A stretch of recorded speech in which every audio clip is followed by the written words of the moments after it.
Hi, everyone. Welcome to Streamin' Hub Radio. I'm your host, Sage Stevens of Shout Out with Sage.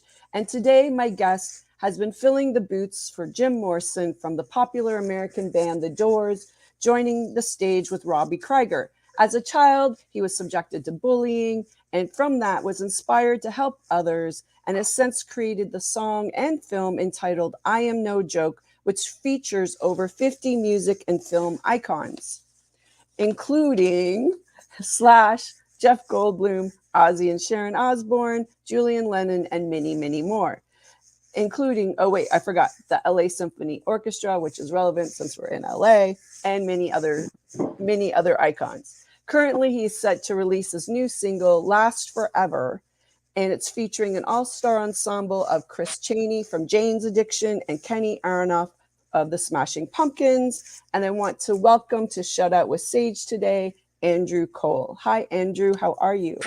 Hello, I'm here. I'm good. Now that we did the trek across town in the rain. Yes. So I see from reading up on you that we're both Canadian citizens. I did not know this before. Yes, we are. Yes. And you recently received the National Canadian Humanitarian Award for your efforts in suicide prevention. How did that come about for you? Yeah, that was actually a couple of years ago and just before COVID, which was a little bit over the top, I think, but it was a Canadian charity called Abuse Hurts. And it was really, I just kind of came out of the blue from, I guess, the efforts that we'd done with the movie, the documentary #NoJoke, and then, we were doing a lot of galas and different events and just a lot of programs with schools, with Abuse Hurts, which is a Canadian charity that deal with bullying, domestic violence, suicide prevention, and all sorts of things, really. So that kind of came out of the blue, unannounced. And you yourself experienced bullying as a child, correct? Yeah, I was, I had a lot of friends that had committed suicide, and, obviously bullying is, a thing all over the world. I grew up in a pretty tough neighborhood, and I was bullied a lot because I was Canadian and had a weird accent when I was a kid. And which you have since lost, I can tell. Yeah, apparently when I was like 2, I would say, pardon me or something like that. But now, most of my time was spent in England, except for the last kind of 10-year stint on American soil. Okay. I guess when you cut your teeth when you're that age, you can't get rid of this now anymore. I'm stuck with it. Right. Well, and if people are teasing you, I guess that would motivate you to maybe not to sound more like them than not like them. Yeah. Correct? Now I just get teased in America, so it's fine. I don't know. I think having an accent here is a good thing. So. And you're touring with the Doors. How did that happen for you? Well, I was always a big fan of the Doors since I was a kid. In fact, I liked the Doors more than I liked the Beatles, and I used to tell my dad that all the time, and that didn't go down very well. But I won a competition called Stars in Their Eyes when I was 14, which was like they used to call it a look-alike show. It was on national television in England, and people would dress up as Freddie Mercury or Tina Turner or all these different characters, and then you'd go on. It's like a game show, really. It's like a very cheesy game show. And my friends were like, "You should go on that game show. You sound like Jim Morrison when you sing in the car." And I was like, "Oh, that's stupid. I'm not doing that." And then they kind of put me up for it. I think one of my mates kind of entered the competition without telling me.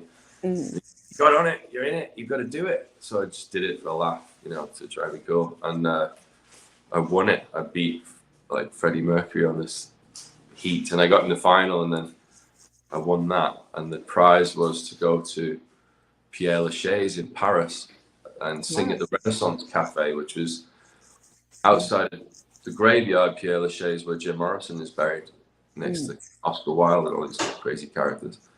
And the Doors, the original lineup, obviously minus Jim, was the band. They used to do these things like 20 years ago. It was really cool. And I was really excited. My dad said no. He said, "You can't do it. You're at school." So he kind of like ruined my dreams, really. Right. Crushed me. And so 20 years went by, maybe more. And I was in LA and I was living here. and there was a 50th anniversary at the hotel called the Sunset Marquee. Right. And I go there quite often. Oh, you did? Oh, good.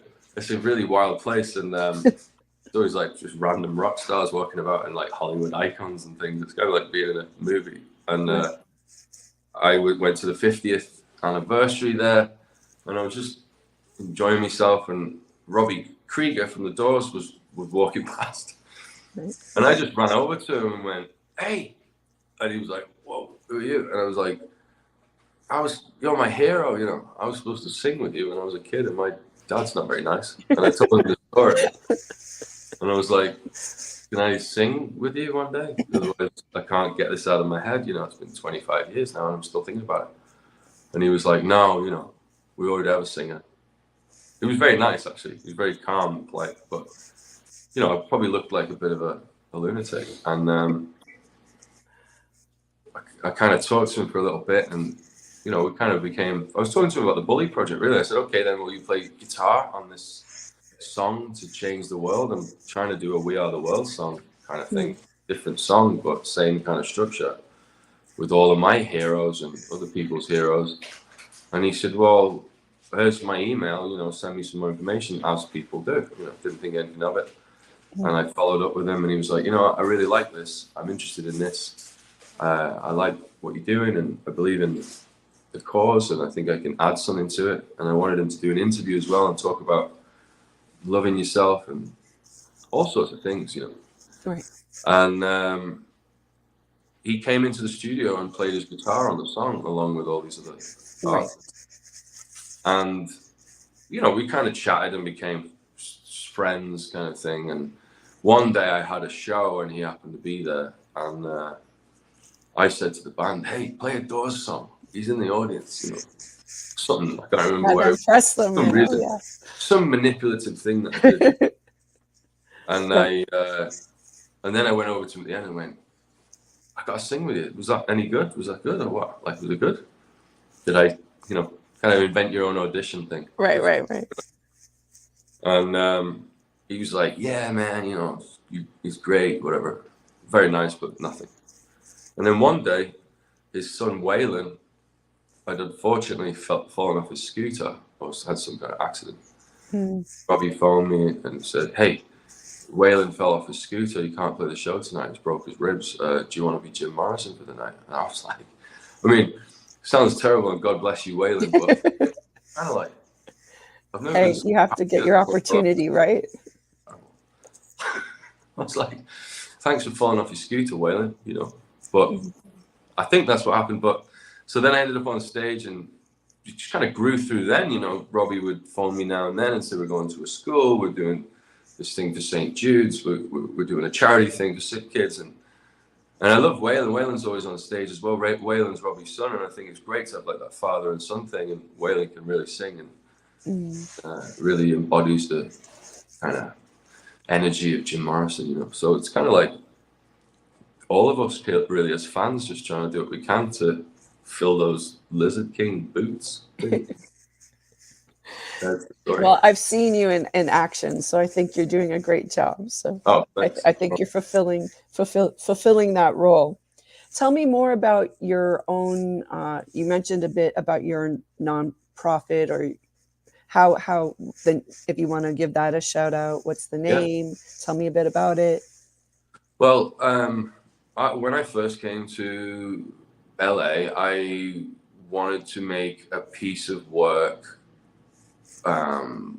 You know, when I was a kid and I was bullied, I didn't have anyone to talk to. My mom was bullied by my dad. She was a nurse. She was very busy all the time, and I felt like kind of embarrassed by it. And my friends were real kind of tough nut gangsters, wannabe kind of Liverpool meets Manchester, you know, rough neighborhood. And it was, you know, it wasn't perceived cool to talk about your fears or you know, you would never turn to your friend and say, "Do you love yourself?" kind of stuff, or "Why do I feel this way?" And with all the trauma from my father and different abuse situations, I used to talk to the posters on my wall, and I'd be like, "All right, there's Jimi Hendrix, there's Slash," and they were my heroes, you know, and I used to read comic books and pretend I was like Batman or Spider-Man. And then I got into basketball, and I would listen to like rap music, and and I'd listen to the whole psychology of loving yourself and just being cool in your own skin. So when I came to LA and I was doing an album, I'd gone to a concert with a friend of mine. Said Jeff Goldblum likes your music, and I was like, I don't know who that is. And he said, well, it's the actor Jeff Goldblum. And I was like, who's that? Park, like, and they were like, yeah. And I was like, oh, I love him. He's brilliant. And they said, well, he's doing a jazz gig. Actually, he's got a jazz band on this Saturday in LA. Little plug for you. You should go see him. Jazz band. So I went to this jazz band gig, funny enough, 11 years ago. And he said, he knew about me, and he said in his quirky self at the piano live on stage, please welcome Andrew Cole. And I was like, what's going on? And he's like, come and sing a Beatles song in jazz with me, on the piano. I was like, I didn't have any idea what was going on. It was year one in LA in Disneyland. And I got on the piano, sang with him. And at the end of it, he said, well, if you ever need a piano player, just being nice as people do. And I said, well, actually, I've got an album coming up. Do you want to play piano on this song called Joke? And I think he was like, oh, okay, And so a few days later, we ended up in the studio playing on this song, which was just an album track. It wasn't supposed to be anything crazy or anything. And it sounded so good. And then I'd kind of done a trip back to Toronto because I was on tour over there. And I met with a friend called Alan Frew and Michael Hansen, which are two members from a popular Canadian band called Glass Tiger. I remember them. You know Glass Tiger? And Alan Frew had written, big songs with Rod Stewart, and he was just like this great songwriter. And I kind of was not a great songwriter. And I always wanted to be a good songwriter. So I was like, can we get a songwriting session in? I don't know. Is that cheeky? Can you help me learn some more? And I told him, like, hey, Jeff Goldblum just played piano on my song. And we were talking about this song, Joke, that he'd written. He said, well, what does the song mean to you, Joke? If you think I'm a joke, all these lyrics. And I said, well, it reminds me of being bullied. Like, I always felt like it was a joke. Like, I always felt like I wasn't worthy or something. So I was kind of angry and bitter and wanted to get past that with music. So he said, well, if Jeff Goldblum played on it, I wonder if you can get someone else on it. And I said, well, what about We Are the World? Like, I'm an 80s baby. I used to love that thing. Right. Lionel Richie, everyone was at the Grammys. Yeah, everyone's all together. What if I can do that? What else can I do? And I started building my self-esteem. And then I said, right, I'm going to go back to LA and see maybe we can get, who knows, Yeah, you never know. When you're at the Sunset Marquee, who you'll bump into, right? So then for about 6 months, anyone who I liked, or anyone really, it didn't even matter if I, was a fan or not. I was just like, hey, I'm doing this thing. I'm sure you've got your own perspective on what fear is essentially and why we're scared of things. And it was really, tantalizing to the brain. And so I started to enlist these people and do interviews. And some people were musicians and some people were like Sir Patrick Stewart, actor Jane Lynch was talking about, how she came out being gay and the trouble she had with her parents and, scared to come out and things like that.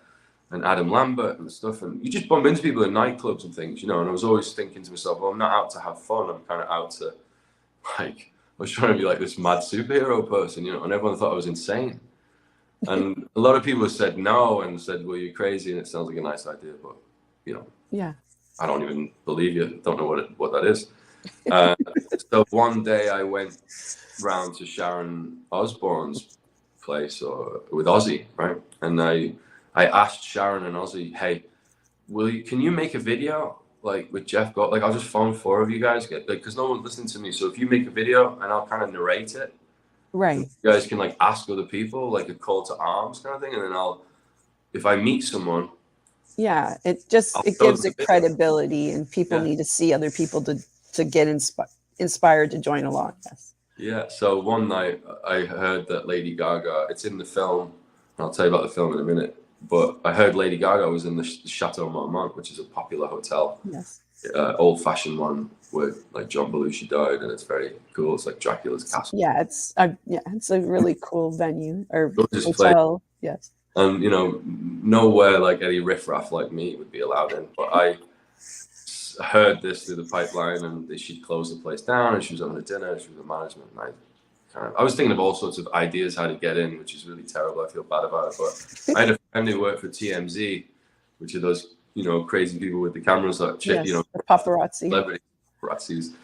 And I said to him, hey, do you reckon this will work? If you follow me up to the front door of the Chateau Marmont and like flash, flash, flash, flash, I'll just pretend I'm like, I don't know, some big deal or something. Right. Probably been watching too many like Catch Me If You Can movies with DiCaprio. So, and it didn't work. The woman, God bless her, Laura, was like, yeah, I know who you're talking about. I know it now. Probably thought I was insane, but she was like, you can't film here on premise. You can see that in the trailer of the documentary #No Joke. And so I went around the back to the kitchen and finally got in and went up to Lady Gaga at the bar. It was like 4 people. I waited for people to go to the toilet. I didn't know what I was doing. I was like shaking. Like my brain was telling me, well, you're doing a good thing, so it's okay. And then I was like, well, you're not. You kind of went in without, a bit naughty.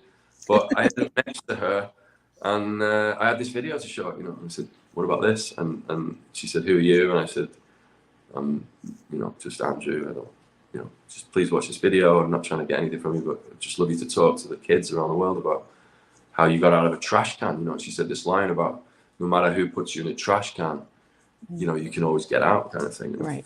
Very inspiring. And so that was that. Anyway, long story short, these videos started to build, whether they were on my iPhone or I was terrible. I was filming on a camera. I was trying to learn cameras and be a cameraman and a sound man. It was very Griswold vacation to change in the world. So I had like boom mics and things I didn't understand. And my friend said, well, I know Adam Leipzig, who was the former president of Disney and National Geographic. And I was like, well, get me a meeting with him. I'm going to make a documentary, I think. And he was like, okay. And I ended up going downtown LA and over a hot dog in a very, very fancy hot dog, actually, probably the most fancy hot dog I've ever had. Yeah. I showed him all this footage that you had. So that's how. So basically, that was from the song transitioning into a film. Yeah, it's kind of like the making of like this idiot abroad, who knew he was bullied, who knew he was scared, who didn't know what was wrong with him in later life, but wanted to ask his heroes and peers or whatever, like psychiatric care with Slash and well, yes. you're getting therapy more or less, yes. Yeah, from people that you looked up to as a child, and then it's on camera, so everyone else who maybe wants to get that as well could get it. And he said he thought he could put a film together and wanted to fly me to England to kind of look for my bully and maybe interview Paul Blades. Oh wow! I've always thought about that, like going back to those people that have done mean things to you. So did you actually do that in your film? We went to England in the film, and unfortunately, God bless you, Paul, wherever you are, we didn't come over to, cause any trouble. We just wanted to talk and say, I love you, and this is what happened, and I forgive you, but we just wanted to have a chat and like kind of make friends with you. Sometimes when people bully you, you can turn into best friends with people as well. That's not an unheard of thing. Right. But Paul kind of got a little bit upset, and I think there was like gangs coming after us and weird things happening in town, and the whole of Warrington and Liverpool like heard on Twitter that we'd come over with this list of icons to. I mean, he was a bit worried, it was like, we're coming over to get you, like the Guardians of the Galaxy or something. Spider-Man's bad guy. But that's not happening, so we never got to talk to him. But we did talk to like everyone else, the schools, the neighbors, the teachers, everyone I went to school with. We had like industry professionals, psychologists, psychiatrists, gurus, Yodas, whatever you want to call them. The guy on the train. I think you can get inspiration from anyone, Right. So how did that? So sorry, his name was Paul. Yeah. He didn't take it very well that you came over to. No. Yeah, I mean, some people, as they get older, may be okay with knowing that they weren't nice when they were younger, and other people might not want to remember those things, or maybe he's still not a nice person. Maybe, but I think it was my fault. I think it was a bit pushy, and you learn, slap my wrist. But I did do a good thing, though. There was a kid that I used to bully called Atish, and it was terrible. Really, it's this little Indian kid, and then I used to bully him as a kid. You know, when I was going through turmoil with my father, and I mean, I don't think I bullied him. I think I did a few bad things that I wasn't proud of. Right. And I'd said to Adam, you know, do you reckon we can go and find him? Like, I'd love to apologize to him or ask him if it affected him. And if it did, you know, I'm really sorry. And kind of just explain maybe why, you know, as you get older, you learn about trauma, right? You can kind of process trauma. I think when you're young and you get some trauma, your brain doesn't know how to process it. So later on in life, it comes out in all various forms. Well, And no one talks. It's like you said, no one really talks about it. So when you're a young person and, you know, bad things are happening to you, especially if you don't have an outlet or someone to talk to about that, you have no way, like nothing to compare it to. Like you might think it's just normal. You might just think, oh, that's the way my parents are supposed to act. And until you get around other people and you get older, then you realize maybe that's not how parents are supposed to act. So yeah, exactly. And then your trauma and like low self-esteem issues were coming out. And it's like you said, it's like kind of almost learned behavior, isn't it? You see some, it's like Ozzy said to me, well, my parents used to have physical fist fights. So if he got drunk or something, those things would come out and he would feel like that was the right way to communicate maybe or something. Right. And so that would happen a lot, you know, with different people. So I met Atish. We drove to his house. We found out where he lived. He lived in Birmingham at the time, and we'd never been near Birmingham. And I remember driving up to the driveway, and his dad was there doing some gardening. All right, and we had a film crew. Did you prepare these people for this, or you just showed up? No, because it was a documentary, so we didn't want to like prepare anyone because it was like real life kind of thing. But you don't do that in places in the world. I think in LA, if you show up with a film crew to like a hair salon, it's fine. People are used to seeing cameras every day, but if you show up in a little village in Birmingham where they've probably never seen a camera that looks like that in real life even, then they're kind of like, is this the news? Like, have I done something wrong, or have I won the lottery? And I was like, hey, do you remember me? And like, I look like this, I guess. It's like, you never remember me. I was a little kid. And he's like, no. And I went, are you Atish? And he went, no, I'm Atish's dad. And I went, oh, great. Well, you look good for yourself. I said, where's your son? Can I talk to him? And he was like really kind of perplexed. And he found him, you know, and said, Andrew Cole is here. And Atish remembered me. And Atish had cerebral palsy, you know. Oh, okay. And he came over to the house and said he wanted to talk to me on camera. And because he'd learned so many things of, you know, things he'd had to struggle with all his life. And we sat in his car, really nice car actually. And we talked, and I said, do you remember that time I did this to you? And he said, no. And I said, well, I was terrible to you. And he said, no, you weren't. He said, I only remember you as like protecting me. And I said, no, trust me, I remember some bad things that I said to you or things that happened. And I guess, and he said to me, he was so wise, this guy. And he said, like, he could only remember the positive things. And he said, well, maybe because you'd done some bad things, you felt like you had to realign the energy or equalize, like, you know, alkaline the bitterness or whatever. And he said, I just remember you as this. Anyway, I was able to give my apology, and he told some incredible stories, which are in the movie. Okay. So you can see it. When is your movie set to be released? So where are you in the development production part of that? Well, #No Joke, the documentary, Adam Leipzig, Lofty Sky Pictures, that came out just before COVID, actually. And it did really, really well. And it was released in Toronto Film Festival, and that's been going strong. And then, of course, we got hit with this COVID wave. And now what we're waiting on is the actual song to come out, because you're watching a film about the birth of the song, and then the film ends, and where's the song? So by the end of the year, this year, we're hoping to get this song with 75 icons out to raise money to all the organizations around the world that deal with suicide prevention and Kids Help Phone, and, you know, all those brilliant people who are really the real superheroes that are on the field, kind of, you know, right there, like the nurses of your mind, helping people out to be stronger. You also, I think we were talking earlier, you mentioned that you were also involved with another charity, Sovereign K. Is Yeah. that the right Oh, name? Yeah.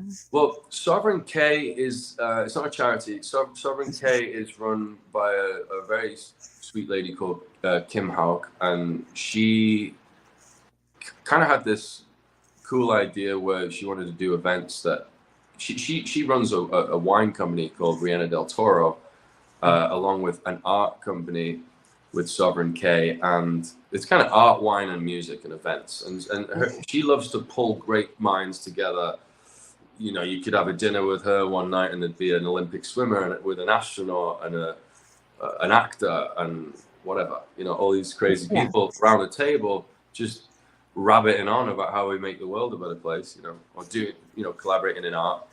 So that was kind of our project, and we're doing an event at the end of the month, actually, in downtown LA, where we've got a table of just really amazing people, collaborating between art, wine, and music. So that's what that project is, and we're raising money for I Am No Joke on that night as well. Okay.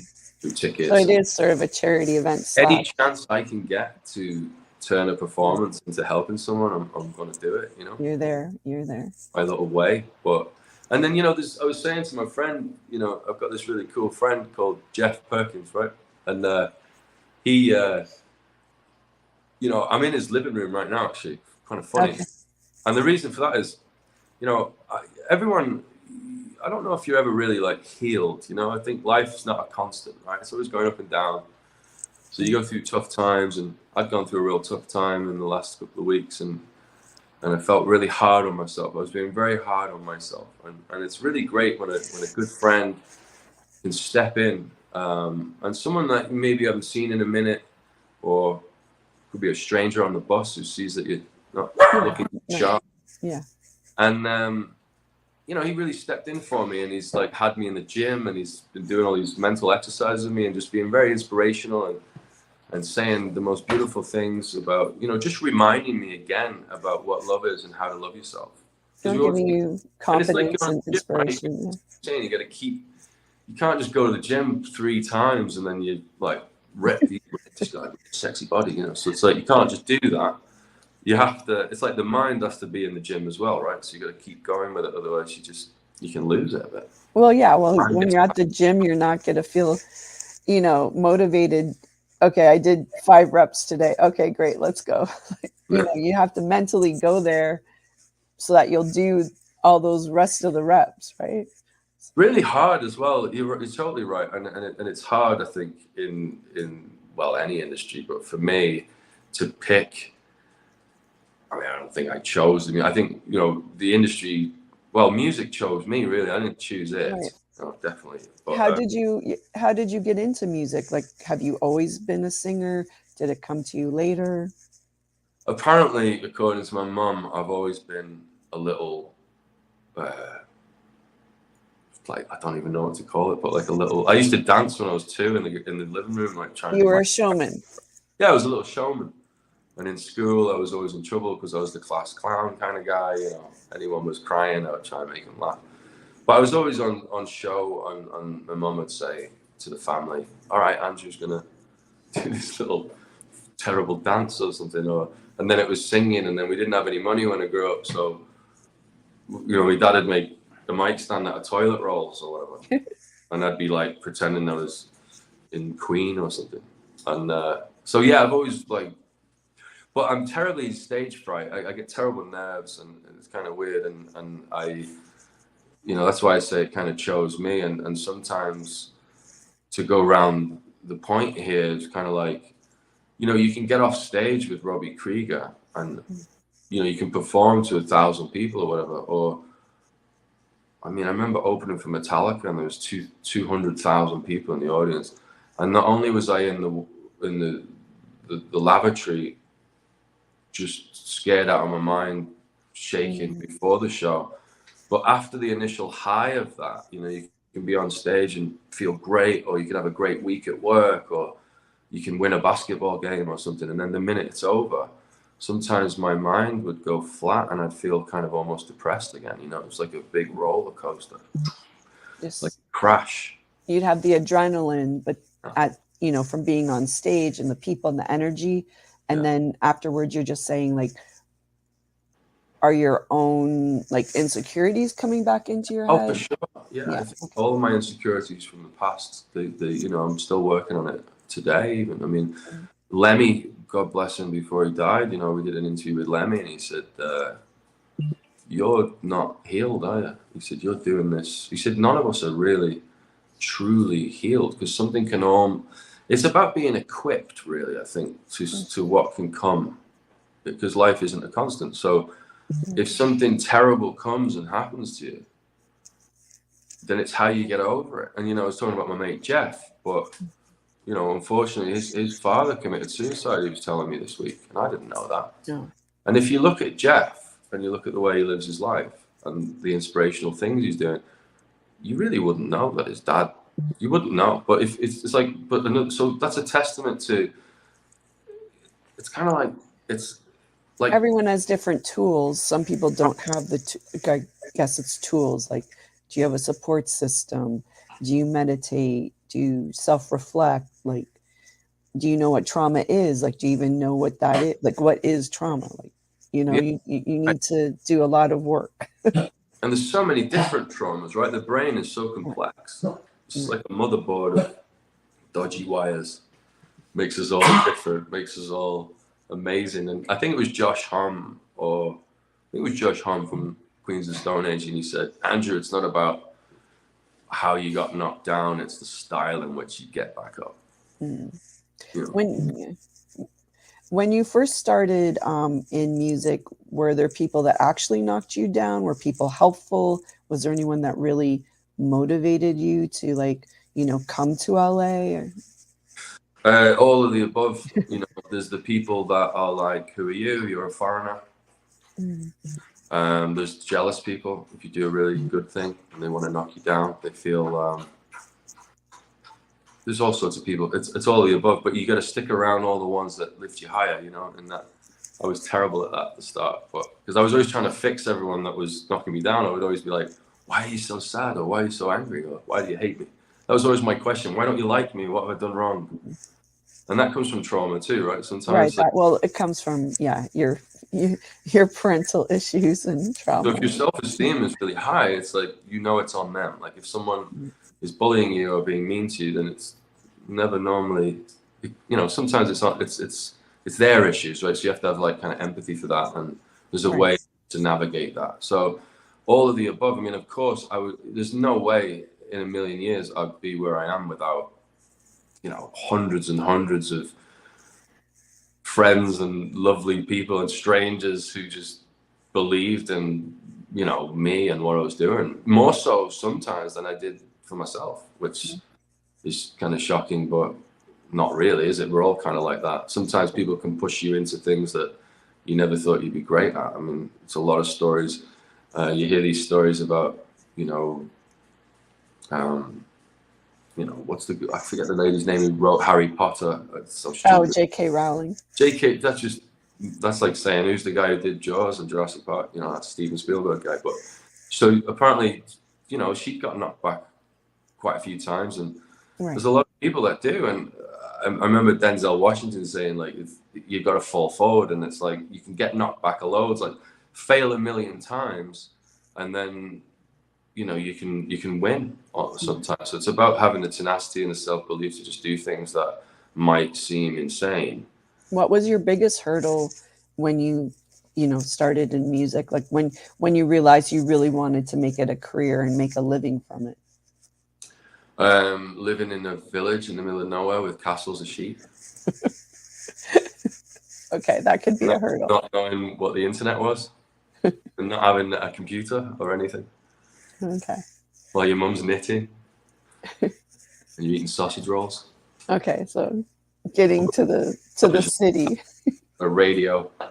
So it was like kind of getting out of there, but then not losing where you came from, and then because you don't want to ever lose where you came from, and you want to. They're the people that kind of made you, and I do miss home. It is a struggle all the time, and I suppose as we said at the start of this conversation, I'm born in Toronto. I've grown up. I've been to 18 schools. I don't really know where I'm from anymore. You know, I know I sound like this, but I'm kind of a foreigner everywhere in my own mind.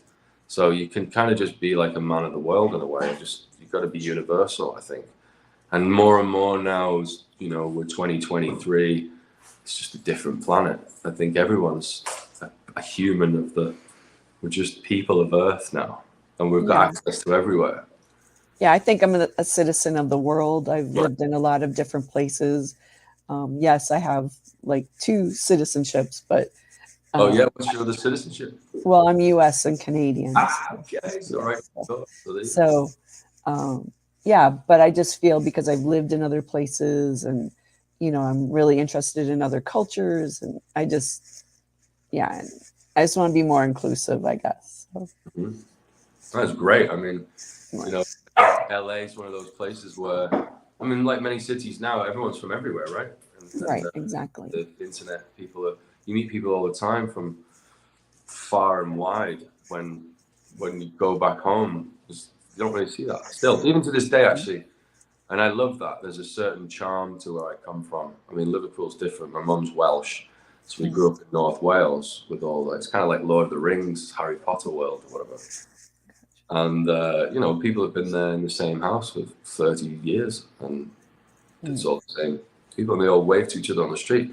But that's just the same as going to that sounds like where I grew up in Canada as well. Really? So, yeah. Where were you in Canada?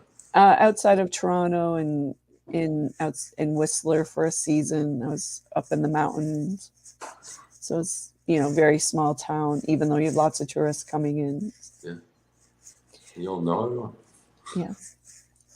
You have a new song that's coming out, Last Forever. When's that going to be released? I'm going to release that in about a couple of months, actually. Sometime in July. I was going to release it on my dad's birthday, actually, on the 7th of July. Okay. And that song is about people who've passed on? Yeah. A friend of mine, I was working with a DJ called Eric Murillo, who was like the house DJ guy, you know. He wrote I Like to Move It. Remember that song? Oh, yeah. So a bit strange for me to work with him, but he was very nice. God bless you, Eric. He's since passed away. And he had a friend of his who was a kind of an aspiring songwriter. She hadn't really written many songs under her belt and really, really wanted to write a song. And he'd asked me, hey, you know, can you sit with her and write some songs? And I was like, yeah, sure. You know, it reminded me of, you know, pass it on and just try your best to get something going. And we had a terrible time and couldn't really get much done. And we didn't really get many things done. And then she said, well, I want to tell you a story. And I was like, okay. And she told me a story about her brother who had passed away because of a drug addiction. And it was, you know, it was a beautiful story, a very sad story, but very inspiring. And he used to leave like letters for her and things in the house, little things, like just inspiration. That's sweet. Yeah, that's sweet. He was passed, and I would always think about how I always wanted to talk to my dad when he died, and how death is so painful. And so this song Last Forever was essentially like a love song to all those who have passed. It's an inspirational song. It's a very nice song. Cool. And so that's the song that came out of that song session. It was really me writing down how it was her communicating with her brother, and I think a lot of people could use that for their own stories. Well, I can't wait to hear it when it comes out. How do we find you online? Or when's your next performance? When's your next performance? Okay, my next performance, we're booking a show right now in a place called Pappy and Harriet's, which is like this place in the desert. Up in Joshua Tree. Yeah. And it's like going back in time, like with Doc McFly and the Time Machine, and it's like the old sheriff, pioneer town streets and stuff. Yeah. That's coming up. Probably it's weird because that's not booked, but it's right before the show we're doing with Robbie Krieger of The Doors. 3 nights at the Whiskey A Go Go on July 1, 2, and 3. We've got this big 50th anniversary thing happening at the Whiskey A Go Go, which will be crazy. But I'm going to tuck some solo gigs in, because everyone's like, when are we going to hear you playing the? I don't get to play the guitar when Jim Morrison never played the guitar, you know. Right. And I'm a singer-songwriter, so I miss just being on stage singing my own songs. So I got Definitely. Well, yeah, it's a creative outlet, definitely. So you need to keep doing that. Yeah. So that's what's next. I mean, there's going to be a couple of shows. Obviously, we're getting into that season now where COVID's gone-ish. And we're getting to summer soon, hopefully, after all this rain. Oh, the rain. I mean, it's very Manchester out there. I felt I was in Liverpool today. It took me like 2 hours to get from Malibu to North Hollywood today. Because people don't know how to drive, you know what it's like. I felt like Larry David in the car, like kind of moaning at everyone, going, that's not what you do in rain. I think they speed up so they don't get wet. That's my theory. You drive fast, you don't get wet, you beat the raindrops. Okay. I'll have to remember that. Yeah. And how do we find you online? Okay, so Instagram, I guess I'm on most these days, which is I am Andrew Cole, at I am Andrew Cole. And then Facebook is Andrew Cole Music. My website is iamandrewcole.com. And that's it, really. I don't really do, I should get on TikTok. All my friends are like, you got to be on TikTok. And I'm like, yeah, they say the same to me. I'm going to wait to see what the government's going to do with them first. I think I'm old. I'm just going to do it. They're like, don't be old. It's like when the internet first came out and my dad was like, bloody internet, it'll never do well. Forget it. And then it's like, really? Okay. So I'm trying my best with that. And yeah, I think Instagram's the main way to find me, but I shall dabble in TikTok before the year is through. Right. I'm on TikTok. I just don't post regularly. Cool. We're on TikTok. I've heard it's really cool. And also, I follow this guy called Gary V. I'm sure everyone knows. Yes. Everyone knows Gary now, right? And Gary's always saying things that he's kind of like Mystic Meg. He's kind of saying, go back to Facebook stories because they're doing reels now on Facebook. And apparently, it's massive. So I'll probably listen to him first because he seems like he knows what he's saying. He seems like he knows what he's talking about, yes. He knows the future. Okay. Well, there's a few people on TikTok that I follow that are very, inspirational and have some good things. But across, social media, that's true. So, and I think that's a good thing about social media as well, because I follow a lot of, if you go on my Instagram, and I think you can see who you're following, there's, apart from there being hordes of guitar companies and nerdy things, there's about 30% of that has got to be like kind of self-help and inspirational. So I think that's good too. That's a good thing about the internet, I think, because when I was a kid, as you say, you had no one to talk to. You couldn't go and get help on the internet, and now you can. Yeah, well, you can see other people's, like how they handle stress, how they handle problems. Some of the advice is good. I mean, you do have to be careful where you get your advice from, but for the most part, I think there's some like good stuff out there. At least you have the choice to go find it. Like it's available to find, and then it's up to you to sort of just to distinguish and filter what's good, what will work for you or not. Yeah, I agree with that. I think it's great. I think it's a good cool. So I guess that's it for today. Is there anything else you want to say before we go? No, but I love your show, and I'm a fan of your show, and thanks for having me on. Thank you so much for being a guest today. I know the weather here in LA has been a little much to handle lately, so thanks for the effort in making it happen. God bless you. Thank you so much. All right. Okay. Talk to you later. Bye. Bye. And that's it for today, everyone. Thanks. I am Sage Stevens, host of Shout Out with Sage, and I will see you next Wednesday at 4 in LA time. Bye, everyone. Stay safe. Stay dry if you're in LA.